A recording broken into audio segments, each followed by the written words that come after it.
আসসালামু আলাইকুম। আমি আজকে দেখাবো আমার বাড়ির আশপাশে কত সুন্দর হাবাজুবা শাক। পৃথিবীর যত শাক আছে এই শাকের মতন তুলনা নেই, এত সুন্দর স্বাদ এই শাকের। শাকগুলো বেছে নিয়েছি আর ডাটাগুলো আলাদা বেছে নিয়েছি।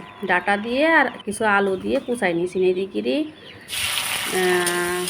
ঝাল পেঁয়াজের রসুন কড়াইতে তেল দিয়ে নাড়াচাড়া করছি।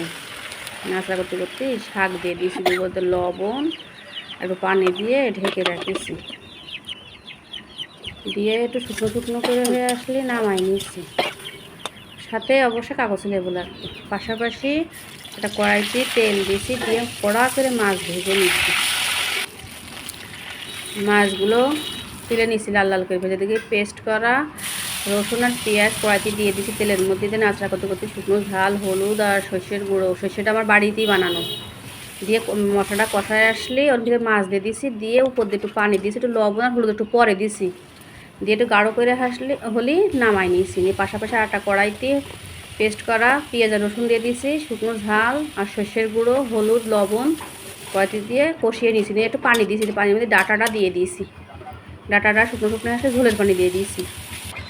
ঝোলের পানিটা দেওয়ার পরে মাছ দিয়ে দিয়েছি, কিন্তু মাছ দিয়ে দেখাতে পারলাম না, সরি। এবার আমি শাক দিয়ে ভাত খাচ্ছি। শাক দিয়ে আমার ভাত খাওয়া হয়ে গেছে, আর তরকারিগুলো খাওয়ার সময় পেলাম না, এত সুন্দর লেগেছে শাকটা।